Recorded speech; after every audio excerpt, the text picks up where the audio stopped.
todo está para que conservemos estos lugares tan maravillosos como la biblioteca y otros diferentes que hay acá en el centro de Cúcuta, y también pensar en un tema de renovación urbana para que los perímetros no se amplíen en servicios, sino que aprovechemos las redes que hoy día ya tenemos, pero que renovemos el centro y que la gente también pueda vivir más cerca de la universidad, del trabajo, y que de pronto la expansión de la ciudad se contenga un poco. Emprendimiento, negocios, liderazgo e innovación. Bienvenidos al podcast de David Alvarado Muñoz. Bienvenidos a Yo Creo en Cúcuta. Margarita, muchas gracias. Finalmente podemos estar acá para grabar. De verdad que muchas gracias por tu tiempo.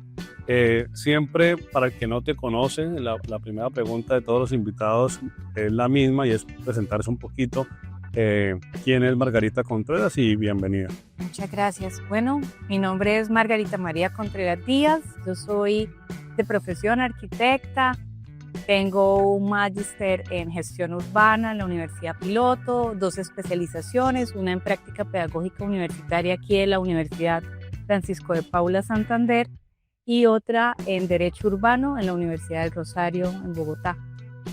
Hace poco acabo de terminar un programa internacional en habilidades directivas de la Escuela de Posgrado de Gerents en Perú. Es una beca que me otorgaron. Y bueno, estoy muy contenta con los resultados y cada vez buscando capacitarme mejor. Mi experiencia profesional ha sido más que todo en la parte de gestión gremial. He tenido labores importantes aquí en Cúcuta y Norte de Santander y hace casi 23 años también participo como docente catedrática de varias universidades de la región. Básicamente, esa es Margarita Contreras. Antes de entrar como en materia y en el gremio que estás en ese momento representando, que quiero también ahí aprovecharte y sacarle bastante como un zoom in ahí.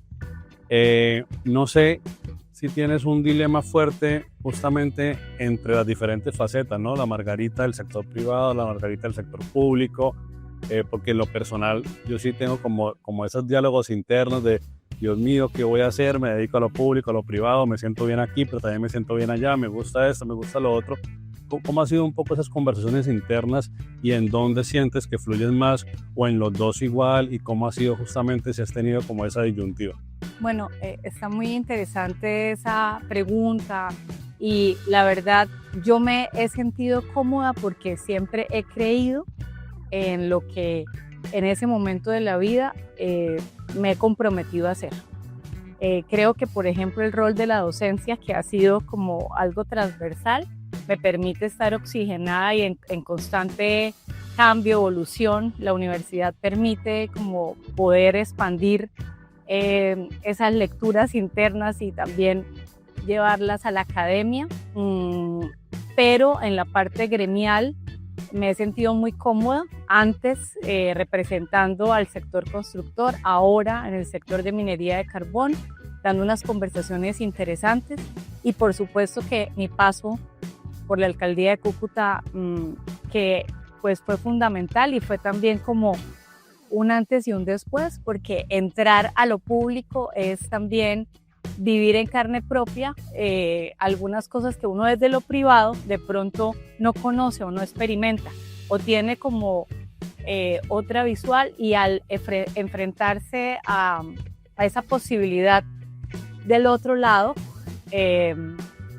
surgen más preguntas y surge también más cariño hacia las ciudades de la región, de poder combinar esa experiencia de lo público con lo privado. Casi siempre ocurre que, o por lo menos me ha ocurrido, cuando he estado trabajando en la gobernación o ahora en la alcaldía, pues que uno empieza como a conocer más de la región o más, digamos, del territorio en el que está. Uno llega como con cierto conocimiento, pero uno puede profundizar un poco más, ¿no? Después del paso, además que pasaste por planeación, que tienes ahí como la foto completa, ¿cierto? No un sector, sino la foto completa. Y a propósito de este podcast que yo creo en Cúcuta, de pronto, ¿qué nos puedes ayudar a resaltar de la ciudad que ya tenemos, pero que el cucuteño común de pronto no lo está viendo o lo está dejando pasar? Yo creo que hay muchas cosas. Estamos en la ciudad, en la región, hay Eh, Muchos estudios, tenemos muchos estudios que se han hecho en tiempos pasados, desde los 70, 80, que desafortunadamente llegan, o siento que llegan las administraciones y como que desechan el trabajo de los demás y no se reconoce como en algunos casos esa trazabilidad o esa herencia y esos buenos proyectos que estaban del pasado. No sé si las personas de pronto en YouTube todavía hay un video de un ejercicio que se hizo en el 2015, precisamente hace 10 años, y que yo fui la coordinadora, tuve esa gran oportunidad de liderar el estudio de Cúcuta 2050 Territorio Futuro. Fue un regalo que hizo la Cámara de Comercio en el marco de sus 100 años, que se hizo un convenio con Camacol para desde el sector privado, en conjunto de los servicios públicos, pero también con la ayuda de las alcaldías, porque no solamente fue Cúcuta, sino las alcaldías del área metropolitana, el área metropolitana, la gobernación, poder encontrar todos esos proyectos que estaban disponibles y pensar por primera vez en una perspectiva de ciudad y de región. En ese momento no se había cerrado la frontera. Sería muy interesante, David, pensar ahorita, 10 años después, actualizar, por ejemplo, ese estudio y cómo vamos en esa perspectiva. Ese estudio lo fuimos a presentar en los 70 años de la CEPAL y creo que ese tipo de acciones la gente no las conoce. De pronto, de esos 65 proyectos que están allí, muchos ya se han realizado, otros están a medio camino, pero es muy interesante volver sobre las cosas buenas que tenemos, independientemente del partido político, de la postura, sino que realmente revisar qué necesita la ciudad, qué es lo que podemos hacer, ¿sí? Que sea viable, que sea lo que necesitamos y que sea coherente con la ciudad y con las personas. A propósito de este lugar que es la biblioteca pública, Ujú. pero que en su momento fue el hospital que funcionaba pues aquí para toda la ciudad. De hecho, un invitado que pasó acá por el podcast, Jesús Romero, él dijo, nací cuando esto era un hospital. Anoche yo salía de clase en la Universidad Simón Bolívar y caminaba hacia el parqueadero y pasaba por el Parque Colón, que está en una mejor condición, está bonito, recuperado, comparado con otros momentos. Y más o menos habían personas usándolo, sentados, había unos perritos y esto. Y mientras pasaba mirando el parque, yo decía, qué bonito que estuviese un poco más aprovechado, o sea, más apropiado. O como con agenda cultural. Pero claro, exactamente, pero para eso pues, la gente debería vivir más en el centro y la gente se fue del centro. Mi familia, pensando en mis abuelos, de hecho mi abuela vivía a media cuadra de acá. Entonces, pues el barrio La Playa era un barrio de familias, ya no lo es. Y en ese sentido, no sé si desde la academia se está conversando sobre cómo volver a poblar el centro, sobre cómo volver o volver no, cómo de pronto aprovechar desde una mirada de renovación urbana, desde una mirada más de aprovechar esta comuna uno, este centro. Se está tocando el tema, es un tema de conversación. Es un tema que además está en nuestro POT. Está todo, digamos, digamos, está todo alineado para lograrlo. Y te explico un poco cómo sería. En el POT, que es el Acuerdo 019 del 2019, está toda la zona de renovación urbana, o sea, ya está el vehículo legal, por decirlo así, para hacer renovación en el centro. Desde los constructores, porque esto se ha hablado largamente, y ya en otras ciudades del país se está haciendo, por ejemplo, reciclaje de edificaciones. Podríamos hacer un reciclaje de edificaciones, pero también está listo, porque se hizo durante mi gestión o mi paso por la alcaldía, ya el diagnóstico del PEN, el Plan Especial de Manejo y Protección. Esos documentos están ahí. Hace unos días conversando con el doctor Mauricio Franco, actual director de planeación, le decía, todo está para que conservemos estos lugares tan maravillosos como la biblioteca y otros diferentes que hay acá en el centro de Cúcuta, y también pensar en un tema de renovación urbana para que digamos, los perímetros no se amplíen en servicios, sino que aprovechemos las redes que hoy día ya tenemos, pero que renovemos el centro y que la gente también pueda vivir más cerca de la universidad, del trabajo, y que de pronto la expansión de la ciudad se contenga un poco eh, para, para que todo eso pase, para que fluya la dinámica urbana, para hacer una cantidad de cosas que sería bellísimo y que considero que Cúcuta lo puede hacer muy bien. Tiene muchas posibilidades el centro para lograrlo. Entonces, no solamente desde la academia, o sea, tenemos todos los actores y por supuesto que la academia, pues hablando, tendríamos que hablar con las directoras de arquitectura, pero creo que estaría muy gustosos las dos facultades, tanto la Universidad Francisco de Paula Santander como la Universidad de Pamplona, de participar en caso de que eso surja acá en la ciudad. Yo camino casi que todos los días por trabajo, desde la Avenida Cero hasta la Avenida Quinta, y siempre, pues digamos que me gusta mirar ciertos edificios, por ejemplo, el edificio OVNI me atrae mucho. Si hicieras como un, no sé, top 5, top 10, como quieras, un top 3, ¿cuáles son esos edificios acá del centro que tú dices, estos son muy especiales y que deberíamos cuidar y de pronto en ese reciclaje que estás diciendo podrían incluirse? En el diagnóstico que les cuento del Plan Especial de Manejo y Protección, digamos, hay una ruta ya definida, porque no es solamente, te podría decir, todos los que están alrededor, por ejemplo, del Parque Santander, ¿no? El edificio, por ejemplo, del antiguo Banco Antioqueño, el Tundaya, que está en la esquina de la calle 10, que es muy bello, que es como Art Deco, el mismo edificio donde hoy día está Hacienda Departamental, ¿sí? Sí, sí. Que tiene además una obra espectacular también, escultórica en la entrada, o sea, no solamente el edificio arquitectónico, sino también, pero realmente es pensar en un conjunto.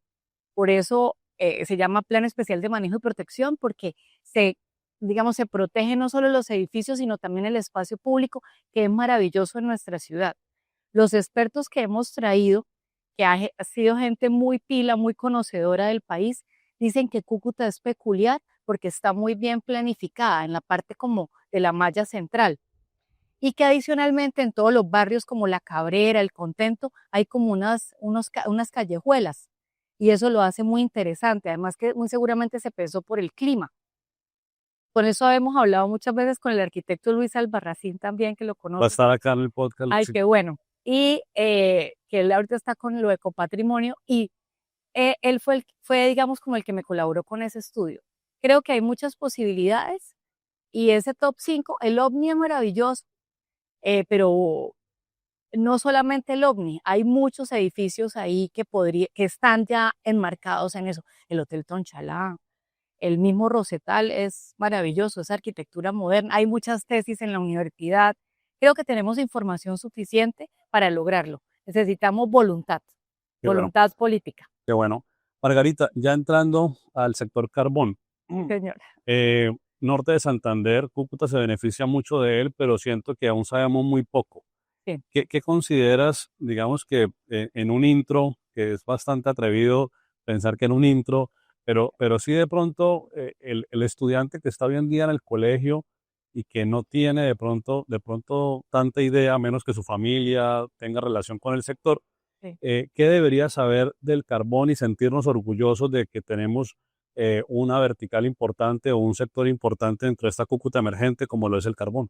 Bueno, muy rápidamente, así como en datos concretos, aportamos el 6% del PIB departamental. Tenemos más de 266 títulos donde están concentrados la mayor parte de minería de carbón en el municipio de Sardinata. Sin embargo, en el municipio de Cúcuta hay muchísimo carbón. Todas las regalías, más del 89% de las regalías de Norte de Santander y por supuesto también en gran medida de Cúcuta, son a partir de esta fuente que es la minería del carbón, minería subterránea del carbón. Se da empleo a más de 70.000 familias en Norte de Santander.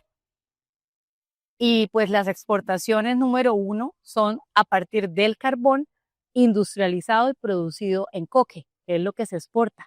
Y con el carbón y con este producto industrializado que es el coque, pues se hacen todos los aceros inoxidables, la industria automotriz. Entonces realmente tenemos eh, un producto natural muy importante, ¿sí?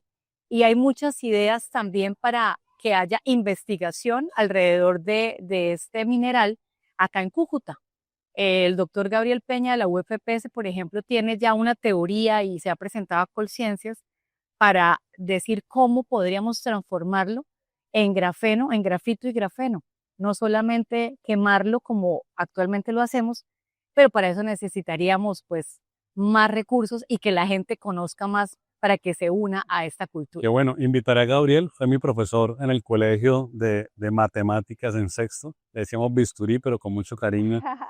No sabía que, pues sabía que él investigaba mucho el tema de arcillas, no sabía que tenía esa Claro, investigación. tiene una investigación además que la hacen con varias universidades del país y él dice que tiene una teoría muy chévere, que es que Cúcuta puede ser el Silicon Valley del carbón. Anotadísimo para invitar a Gabrielito acá al podcast. Mira, cuando estaba mirando como los mercados de destino, ayer justamente conversaba con un amigo que está en el sector, representa una empresa multinacional y él me decía, mira, el carbón térmico, principalmente el de norte de Santander, tiene como destino Perú, Guatemala, Canadá, y el carbón coque, me hablaba de la India, de Malasia y de Brasil. Brasil. Yo creería que esto es una información que tiene mucho valor y lo mismo, el desconocimiento nos hace pensar que, pues más allá de la mina que vemos o de pronto del empleo que genera, nos perdemos de vista ese impacto, como le estabas diciendo, y de pronto como en una cadena de valor mucho más larga, nuestro carbón está llegando a ser un elemento fundamental. Y eso es lo que nosotros hacemos desde Azocarbonor. O sea, yo estoy representando hace casi 2 años a esta cadena de valor, porque entre los asociados de la Asociación de Carboneros de Norte de Santander están empresas productoras, comercializadoras y transformadoras y exportadoras de carbón. O sea, tenemos toda la cadena. Adicionalmente, la gente dice cuál es el impacto de esto en la sociedad, no solamente que participan en las exportaciones, sino que las regalías, por ejemplo, que se producen es el vehículo para poder hacer colegios, Sí, innovación. obras de infraestructura. Entonces, realmente es un renglón muy importante por todos los aportes que se dan. Ahorita en enero y principio de febrero hicimos algo muy chévere que fue un pequeño librito que tiene código ISNN y está disponible para todos, que se llama El maravilloso mundo del carbón. Entonces, con los kits escolares en las zonas mineras, es un kit, un libro, perdón, que los chicos pueden ver todo lo que hace, lo importante del carbón, las propiedades minerales del carbón, y lo que uno de pronto en el colegio y en una zona como esta, que tenemos minas de carbón tan importante, que tienen más de 14.000 BTU, eso es maravilloso. Casi que el carbón de norte de Santander se posiciona a nivel país por el grado calorífico. Es muy bueno y se pueden hacer unas mezclas para producir coques también excelentes. Cuando, bueno, hay una condición natural que nos implica muchos retos, que es el tema de orden público, pero en un escenario que soñamos donde el tema pueda ir mejorando, un municipio como Sardinata que mencionabas hoy en día, pues tendría mucho potencial. De pronto, Sí. además de Sardinata y de Cúcuta, ¿qué otro municipio tiene como esta condición especial? De los 40 municipios de norte de Santander, hay minas de carbón en 21, ¿sí? Digamos, tenemos en todas las subregiones de norte de Santander. Hay minas en Durania, Bochalema, algo también en Chinácota, Toledo, también hacia la zona de San Faustino, o sea, Cúcuta, pero en zona rural de Cúcuta. Uno pensaría, uy, no, pero acá hay muchísimo carbón. En toda la parte también norte. Casi que pues en Pamplonita tenemos también otras minas, entonces realmente hay minas de carbón y claro, son también diferentes tipos de carbón, con diferentes capacidades caloríficas que los hacen especiales y por eso las mezclas para producir coque. No todos, como tú decías, no todos sirven para lo mismo y acá tenemos térmico y metalúrgico. Mira, entendiendo que cada sector tiene sus particularidades, la logística es diferente, pero finalmente somos una misma región. Yo he tenido una idea hace un tiempito y es cómo aprovechamos capacidades de sectores. Entonces hay unos sectores que tienen unas capacidades muy desarrolladas y tenemos de pronto otros sectores donde podríamos hacer unas sinergias. Por ejemplo, el tema de agroindustria con la palma o por ejemplo el tema del café que también ha pasado por acá o el cacao. Entonces, ¿cómo de pronto un sector podría también apalancarse de las fortalezas del otro? está ocurriendo por lo menos una conversación ya un poco más transversal entre sectores. El carbón llega a Turquía, yo tengo de pronto café, yo no llego a Turquía, ¿cómo puedo llegar a Turquía? O sea, eso está Qué por lo chévere. menos en la mesa de conversación.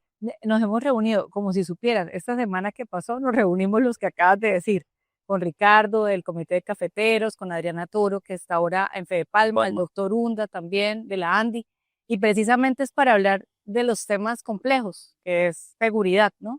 Cómo también hacemos para colaborar, para que todos tengamos unos entornos seguros, porque todos trabajamos allí, muchas familias dependen de esta actividad productiva, de estas actividades y cómo nos apoyamos entre todos. Em, Sería muy interesante hablar de estas, hemos hablado más que todo para el tema de transporte, porque es de conocimiento público que nuestras vías están en muy mal estado, David. Sí. Y le estamos pidiendo al gobierno nacional que por favor, son deudas históricas con Norte de Santander, nuestra conexión a puertos debe ser mejor, debe ser eficiente, debe ser competitiva. Y aquí internamente en el departamento también las vías terciarias y secundarias tienen muchas posibilidades de mejora. Me hace recordar que en el 2015, en un documento departamental, yo conocía, le llamaban la vía del carbón, luego le cambian el nombre Vía de la Paz y le han venido cambiando el nombre, que es esta famosa vía Astilleros Tibú Convención La La Mata, mata. estratégica, pero que pasa el tiempo, pasan las décadas y no pasa nada. Estamos de acuerdo.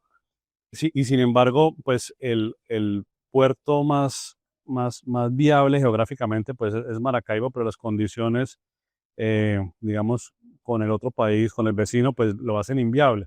En ese sentido, más importante aún esa vía de Astilleros Tibú Convención La Mata.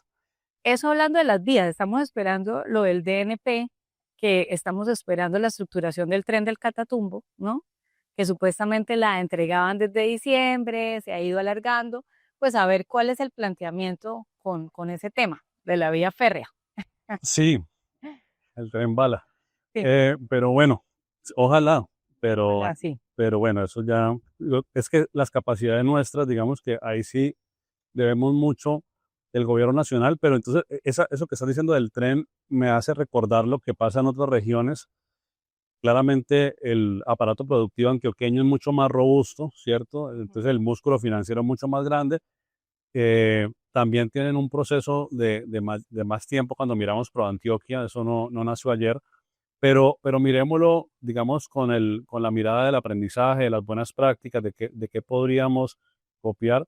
Y en esas conversaciones, como nos cuentas, cuando se toman un café con los diferentes gremios, ¿cómo ven de pronto un ejercicio, qué tan lejano estamos de iniciar como esa estructura que hoy en día vemos en Antioquia, un Pro Antioquia, más allá de que se llame Pro Cúcuta, Pro Norte, no importa cómo se llame, pero que estemos alineados como a metas comunes? Ahorita estamos en un muy buen momento en esa articulación, digamos, eh, gracias, en esa articulación gremial porque se reactivó el intergremial. El Ujú. intergremial por muchos años estuvo como dormido, apaciguado, pero creo que desde hace 2 años tenemos como esa idea de que realmente mm, juntémonos para tener una ruta o unos acuerdos que nos beneficien competitivamente a todos, lo que estábamos hablando ahorita. Entonces, que no sea como una lista individualizada de cada gremio que necesita, sino, venga, pongámonos de acuerdo en una mirada estratégica para saber que necesitamos las vías, check, las vías las necesitamos todos. Necesitamos la conexión a gas, ¿sí o no? Entonces, si sí es esa la que vamos a colocar para poder también como encaminar las acciones de los próximos gobernantes. Es un poco como que desde el sector productivo y desde los gremios podamos ayudar en esa agenda política, tanto acá como a nivel nacional.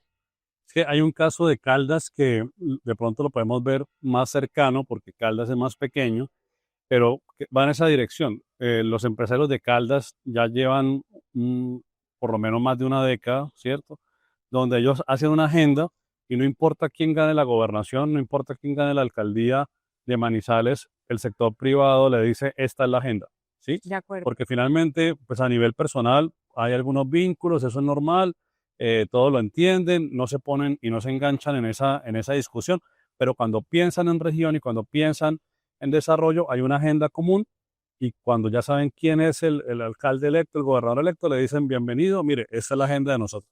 Y es que sí está, y ya está. Nosotros, vuelvo y repito, al principio de la conversación, nosotros estamos sobrediagnosticados, tenemos muchos estudios.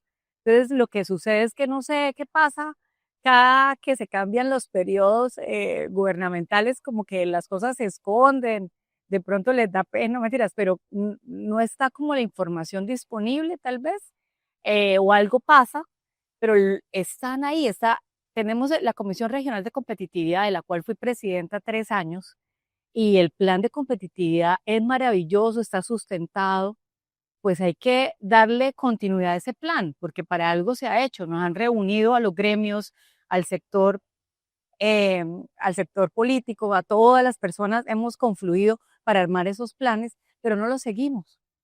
Y no hay forma tampoco, digamos, no hay una metodología SMART de poder darle seguimiento, sí, que sea preciso, que sea a tiempo, no lo hay, no hay forma de saber si, por ejemplo, como estrategia de ciudad, vamos a hacer el malecón, para decirle, vamos a hacer todo el paseo del malecón. Entonces, el siguiente alcalde ya no tendría que discutir, el malecón se va a hacer, pero ¿qué tramo es lo que podría discutir el alcalde con su equipo? Claro. Si el tramo 1, el tramo 2, pero todos estamos de acuerdo como ciudad que necesitamos el malecón.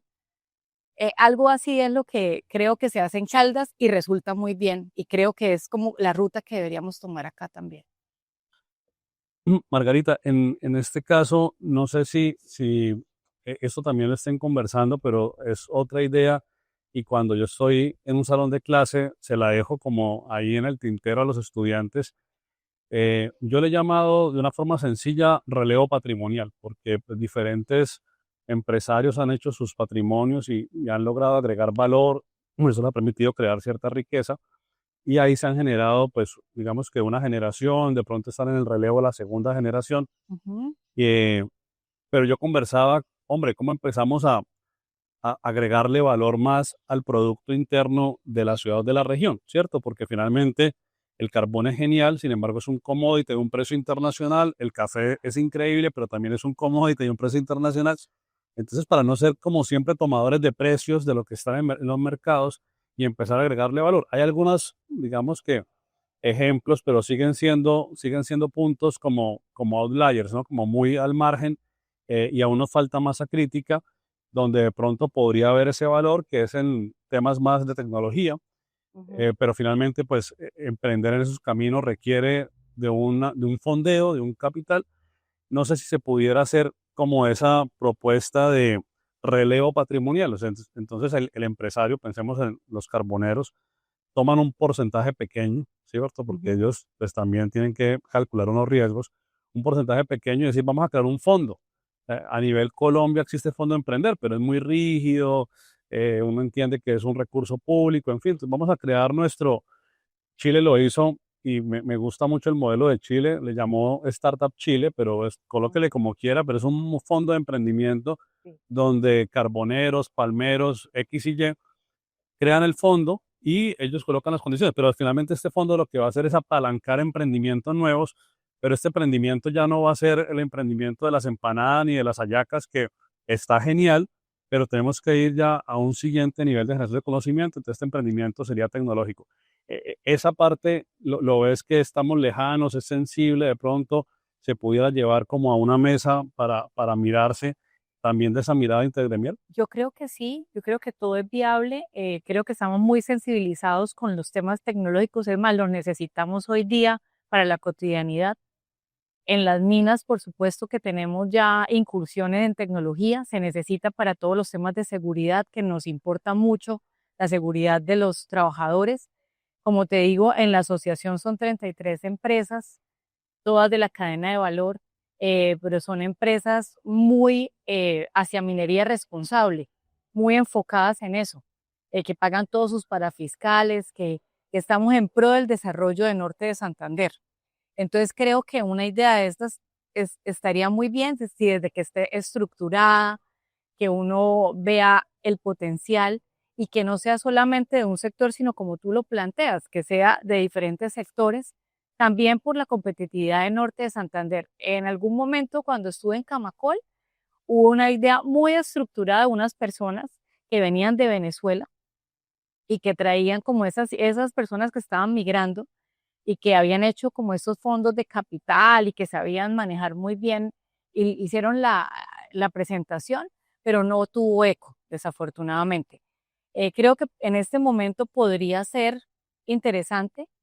Ya al menos hay, digamos, una gestión y los privados están utilizando mecanismos nuevos como obras por impuestos, por ejemplo.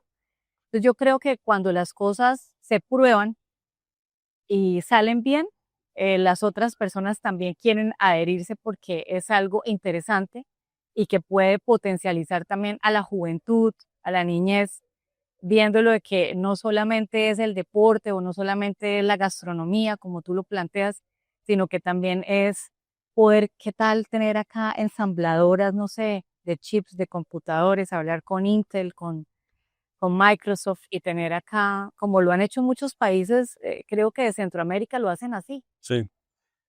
Son desarrollos Digamos que en maravillosos. este caso hay todo un enfoque de responsabilidad social, pero es un negocio. O sea, aquí Claro, la idea del fondo es que ese capital sea un capital que circule, sea un capital naturalmente de riesgo. O sea, yo le apuesto a este emprendimiento y se puede quebrar, ahí hay un riesgo, pero cuando tenemos un batch, o sea, digamos que no le estamos colocando el billete a un solo emprendimiento, sino que hacemos, por decirlo así, un batch donde pueden haber 10, 12, 15 emprendimientos distintos, pues sabemos que la probabilidad va a decir, oiga, el 20% va a funcionar, no sé cuál de estos 12 o 15, pero como todos hacen parte del fondo, entonces al final el que funciona pues va a tener el potencial de recuperar lo que perdieron los claro, demás. lo demás. Entonces, es una mirada, digamos, totalmente capitalista, es una mirada 100% de negocio, pero sí tiene un sentido social porque es fondear a este talento joven, fondear a estas nuevas ideas y, como lo digo, con el potencial de escalar, como lo estás diciendo. O sea, puede ser esa empresa que se crea con 3, 4 chicos de la universidad o del SENA, pero que esa solución que están desarrollando no es solamente para Cúcuta, posiblemente ni siquiera solo para Colombia, puede tener una mirada latinoamericana y Ujú. eso le da como la escala para poder ser grande. Y ya que somos buenos para exportar, podemos exportar también talento y cosas a partir de lo que se produzca allí. Digamos que una idea sencilla que quiero dejarle sobre la mesa, porque siento que los que ya han logrado y están logrando sacar adelante sus empresas saben lo difícil que es y a veces, insisto, si bien hay programas públicos, seguramente Fondo Emprender es muy reconocido, pero pues también es bastante cuadriculado. Hoy en día que mi hijo está en primer semestre de la universidad, lleva todos esos 3 meses corridos del año viendo Shark Tank. Mucha gente ha visto Shark Tank, Sí, sí, sí. ¿cierto? Pues pensémonos como en un Shark Tank, Muy interesante. local, norte santanderiano, para tener una idea un poquito más clara de... Tenemos a alguien que fue a Shark Tank, ¿no? Sí, claro, y de hecho, a ver, no lo he invitado, Juan Fernando también es un buen amigo. eh, No, y Joana bueno, de Indoorcilla. ella tampoco la he invitado, Joana la quiere invitar. Bueno, Sí. tenemos dos. Joana, si tienes razón, no me acordaba. Y Juan Fernando, tenemos dos. Y Joana la quiere invitar para conversar con ella acá. Claro. Mira, ya para pensar un poquito en esa perspectiva, eh, ¿cómo sueñas pensando en tus hijos que están chiquitos? ¿Cuál es esa Cúcuta que sueñas como mamá, como profesional, como una mujer que trabaja y le ha trabajado mucho al desarrollo local?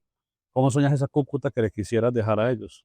Gracias. Bueno, a Ramiro Andrés tiene 13 años y sí, él como que está impregnado del amor que tenemos mi esposo y yo por la ciudad. Yo me considero una total creyente en Cúcuta, yo también creo en Cúcuta y creo que aquí hay muchísimas cosas por hacer, que tenemos una ciudad maravillosa, donde hay problemas, también hay muchas soluciones y hay gente que nos ponemos realmente la camiseta y que trabajamos porque creemos acá. Hay cosas eh, por mejorar en los temas de cultura. Creo que hay que crear todavía muchas metacontingencias en las personas, no cansarnos. La gente se cansa. a veces. Aquí es un tema de seguir em, profesionalizándonos. Creo fielmente en la educación como herramienta de cambio. Ideas como la que acabas de plantear creo que son muy importantes, ponerlas sobre la mesa, pero también ponerle valor, criterio, una ruta clara y ir adelante. Considero que esos temas de prospectiva que en algún momento yo lideré se pueden, y estoy a la orden también para poder liderar esos procesos, ayudar a liderarlos y ejecutarlos. Como lo digo, somos muy buenos planeadores, pero en Cúcuta nos falta ya acción. Creo también en los jóvenes, en que los jóvenes hay una oportunidad grandísima de que trabajemos juiciosos y el poder también de los colectivos. Yo soy una mujer criada en lo gremial, que fui también directora de planeación municipal, pero que creo en que la política, la ciudad, la hacemos todos. Si no pensamos en colectivo, claro, teniendo bienestar personal.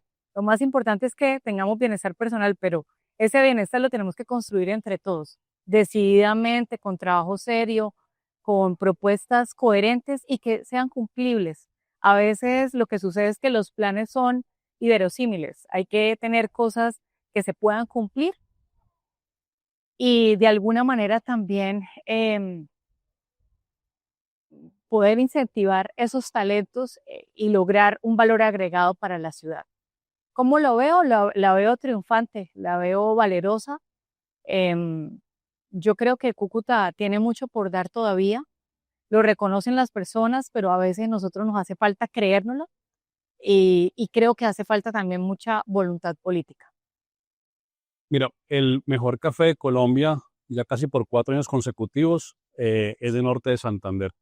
El caficultor tiene su finca en Herrán y se ha ganado la subasta cafetera de este país de manera consecutiva 2021, 2022, 2023. Es Don Domingo, Es ¿no? Don Domingo, Ay, ¿sí? tengo foto con él.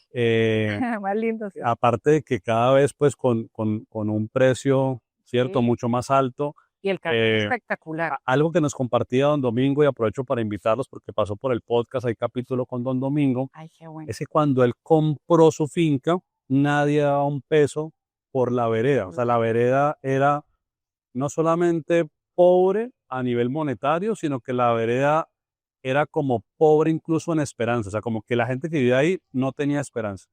Y hoy, ya con este resultado contundente de Don Domingo, que no fue un chiripazo de una vez, sino que lo ha sostenido Ujú. con Y su qué café juicioso, geisha. además. Sí, no, toda la disciplina. Además, Don Domingo viene del carbón. Don Domingo se Claro, forma claro. en las minas, él tiene su origen en el carbón, pero el punto es que hoy la gente, los vecinos, los de otras fincas, ahora le tienen cariño a la tierra. Antes le decían, a usted lo tumbaron, pobre negrito, lo enredaron, y ahorita la gente quiere comprar un pedacito de tierra en la misma vereda. Digamos que Norte de Santander se diferencia hoy en su carbón, se diferencia en el café. Naturalmente, hay unos elementos que también nos pueden diferenciar. Pareciera que la moda nos puede diferenciar. Los materiales de construcción podrían ser un diferencial. Y creo que hay un potencial que estamos dejando pasar. Y ahí yo comencé a hacer una propuesta que le llamo Cúcuta Global. Y es el talento cucuteño que está afuera. Uno, afuera de nuestra ciudad, dentro de Colombia, Medellín, Cali, Barranquilla, etcétera. Pero dos, el cucuteño afuera del país.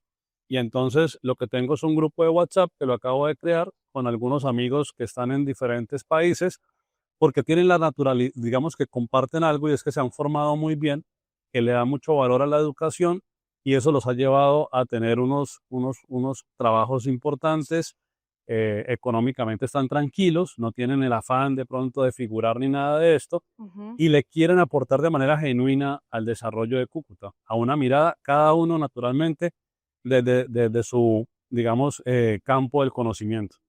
En ese sentido, por ejemplo, me haces recordar dos arquitectos. Hay un buen amigo del colegio, arquitecto, doctor en arquitectura de la Universidad de Barcelona. Él ya se quedó a vivir en Barcelona, pero pues tiene acá sus papás, su familia, todo viene de vez en cuando. Yo decía, hombre, ¿por qué no nos conectamos más? Es un poco la Claro. reflexión. ¿Por qué no nos conectamos más? Las facultades que tenemos son dos, este tipo es arquitecto de la Nacional, así como Luchito, por ejemplo, pero él está afuera y él hoy en día, él tiene una tesis doctoral, pues su tesis se llama Arquitectura Transformable y ha viajado por países europeos invitado y aquí de pronto no lo hemos aprovechado. O hay un arquitecto hoy en día que no se dedica a la arquitectura como tal, pero se dedica a las experiencias, está radicado en Dubái, también pasó acá por el podcast, que es Álvaro Daza, y Claro. Álvaro hoy en día es un anfitrión de Colombia en Emiratos Árabes. Y entonces, si acá nuestros empresarios, imagínate que con Induarcillas, con la Andy, arman un convito, digamos, no, vámonos a ir para Dubái, nos vamos 6, nos vamos 10, pues seguramente Álvaro les hace toda, no solamente la experiencia ya, sino que los conecta porque está muy bien conectado. Entonces yo le decía a Álvaro, ¿qué podemos mostrar allá? Usted es cucuteño, usted estudió acá en el Colegio Sagrado Corazón, estudió en la Francisco de Paula, fue alumno tuyo además.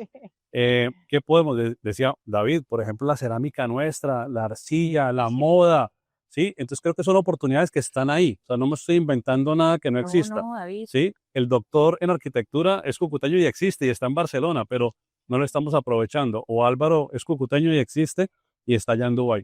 No, y hace unos años, recordando y además como a veces no, digamos, no contamos las cosas buenas que pasan acá. Hace 6 años, 5 años, 6 años, en el 2019 se hizo el primer encuentro internacional de la arcilla, la cerámica y la construcción.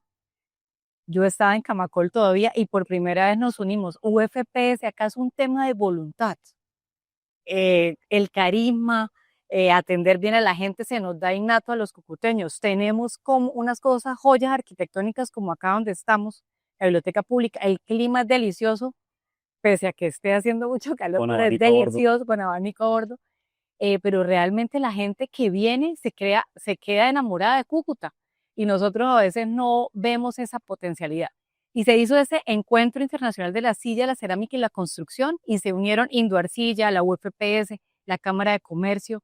Yo creo que, no sé si siguen haciéndolo, pero vinieron 103 personas de Bolivia, Grecia, tuvimos invitados, pues yo fui la organizadora del evento, pero creo que en ese momento fue espectacular, nos fue muy bien, llenamos como 2 hoteles. Entonces creo que también no solamente es mostrar la potencialidad que hay en la ciudad, en la región, sino también que mostremos turísticamente la ciudad. La oferta que tenemos de restaurantes, de comida es maravillosa, tenemos muy buenos hoteles, o sea, todas las condiciones están dadas. Hablábamos ahorita antes de empezar el tema de que Cúcuta, por ejemplo, no tiene, y un poco conectándolo con lo del PRO o con lo del Buró, como algo que promueva la región, ¿sí? Que independientemente de quién está en la alcaldía o en la gobernación, sea un ente, está la Corporación Mixta de Turismo, que pues hace un papel muy importante la doctora Lina, pero creo que hace falta otro organismo, otro ente o unas fuerzas que puedan promocionar mejor. Están haciendo muy bien la tarea en la Cámara de Comercio, pero hace falta como un siguiente nivel. Y ahí, mejor dicho, llámenme y con mucho gusto. A Álvaro lo conozco. También tenemos un chico que está en Silicon Valley en Estados Unidos, que es exalumno, se llama Snyder, Joao. Él también. Y hay mucha gente que está afuera. En los temas de tecnología, imagínate, Belisario. Claro, tu hermano. Sí. Y hay un combo bueno, por ejemplo, en Washington hay un grupito que es bastante, además bastante pilo, es muy Y activo. que ayuda mucho a la región. Sí, y son oyentes del podcast y les envío un saludo acá especial a Sí. todos ellos. Margarita, muchas gracias por haber estado acá y gracias por trabajar por Cúcuta, por Norte de Santander y ante todo, como lo dices, por creer en Cúcuta. Así es. Muchísimas gracias, David. Muchas gracias a todos.